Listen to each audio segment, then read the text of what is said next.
শ্রোতা বন্ধুরা, আমি আর যে টিনা।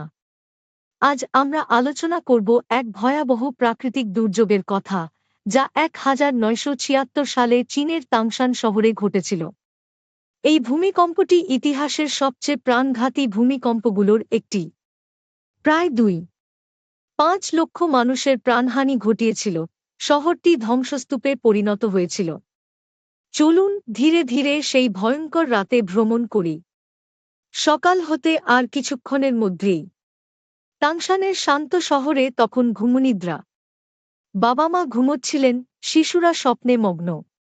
কিন্তু হঠাৎই যেন পৃথিবী নিজেই কাঁপতে শুরু করল। প্রথম কম্পন ছিল এতটাই তীব্র যে বাসিন্দারা মুহূর্তের মধ্যে ঘুম ভেঙে গেলেন। শহরের পুরনো বাড়িগুলো কেঁপে উঠল, ছাদ থেকে ইট পাথর পড়ে গড়াগড়ি করতে লাগল। অনেকে বাইরে দৌড়ালেন, অন্যরা আটকা পড়ল ধ্বংসস্তূপের নিচে। শহরের অনেক স্থাপনা এক মুহূর্তে ধ্বংসপ্রাপ্ত হয়ে পড়ে। হাসপাতাল, স্কুল, দোকানপাট সবই মাটির নিচে। অনেক পরিবার তখনই নিঃস্ব হয়ে গেল। ভয়াবহ মৃত্যু আর নিঃসঙ্গতার মধ্যে পড়ে গেল তাংশানের মানুষজন।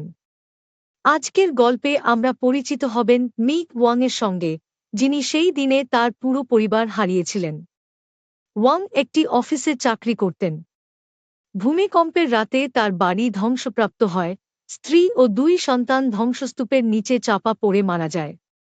সে নিজে বেঁচে গেল, কিন্তু হৃদয় টুকরো টুকরো হয়ে গেছে। আমি শুনতে পাচ্ছিলাম তাদের আর্তনাদ, কিন্তু সাহায্য করতে পারিনি। আমি তখন একলা, শুধু চোখের জল ফেলতাম। তাংশান এই মর্মান্তিক দুর্ঘটনার খবর প্রথমে সরকার গোপন রাখে। আন্তর্জাতিকভাবে দেশের ভাবমূর্তি ক্ষুণ্ণ হওয়ার ভয়ে তারা তথ্য প্রচার করতে চায়নি। ফলে অনেক হতাহত মানুষ পায়নি সময়মতো চিকিৎসা ও সাহায্য। দিন গড়িয়ে শহর ধীরে ধীরে পুনর্গঠন শুরু করল। সরকার নতুন আইন ও সতর্কতা গ্রহণ করল, যাতে ভবিষ্যতে এমন বিপর্যয় কমে। আমাদের শেখানো হয়, প্রকৃতির সামনে মানুষ ক্ষুদ্র, আর দুর্যোগ মোকাবেলায় সচেতনতা অপরিহার্য। বন্ধুরা, এই ছিল 1976 সালের তাংশান ভূমিকম্পের গল্প। একটি স্মৃতি যা আমাদের সতর্ক করে দেয় আমাদের প্রস্তুতি নেওয়ার প্রয়োজনীয়তা সম্পর্কে।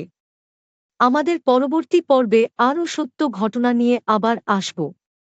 ততক্ষণ জন্য সাবধানে থাকুন, সুস্থ থাকুন। আমি আর যে টিনা, আপনাদের প্রিয় গল্পসঙ্গী।